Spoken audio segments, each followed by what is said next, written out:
হঠাৎ করে বিমানের যাত্রী আর কি বিমান চালকের গায়ে হাত তুলে। দর্শক শ্রোতা, কি এমন দোষ করছিল বিমান চালক যে কারণে যাত্রী তার গায়ে হাত তুলে? তো তা নিয়ে বিস্তারিত কিছু তথ্য আপনাদেরকে দেওয়া হবে। সম্পূর্ণ ভিডিওটি মনোযোগ সহকারে দেখবেন যে কি এমন দোষ ছিল এই পাইলটের যে কারণে তার গায়ে যাত্রী হাত তোলে। আর এই বিষয়টা আমরা সামাজিক যোগাযোগ মাধ্যমে জানতে পারছি, এমনকি একটা ভিডিও ফুটেজও আমরা সামাজিক যোগাযোগ মাধ্যমে দেখতে পারছি। তো চলেন বেশি কথা না বলে মূল ভিডিও শুরু করে ফেলে। যদি আপনারা আমাদের চ্যানেলে নতুন হন, অবশ্যই আমাদের ছোট্ট চ্যানেলটি সাবস্ক্রাইব করবেন, একটি করে লাইক করবেন আর ভিডিওটি শেয়ার করে অন্যকে দেখার সুযোগ করে দেবেন। তো চলেন ভিডিওটি শুরু করে ফেলি। দর্শক শ্রোতা, আমরা 2-1 দিন থেকে সামাজিক যোগাযোগ মাধ্যমে এই ভিডিওটি দেখতেছি যে হঠাৎ করে আর কি একজন যাত্রী পাইলটের ওপর হাত তোলে। হাত তোলার এক পর্যায়ে আর কি তাকে হেলিকপ্টার থেকে নামিয়ে দেওয়া হয়। তো দর্শক শ্রোতা, কি করছিল এই পাইলট যে কারণে তার গায়ে হাত তোলা হলো?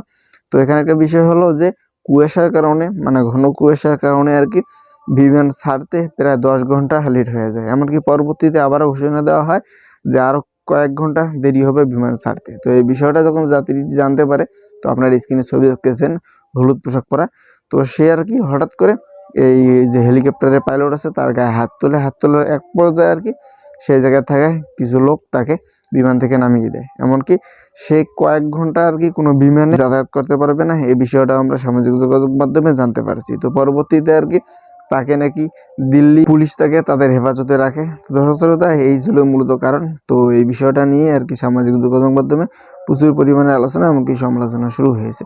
তো আপনাদের যদি এই বিষয়ে কোনো কিছু বলা থাকে অবশ্যই কমেন্ট করে জানাতে পারেন। সবাই ভালো থাকবেন, সুস্থ থাকবেন, দেখা হবে নতুন কোনো ভিডিওতে। আল্লাহ হাফিজ।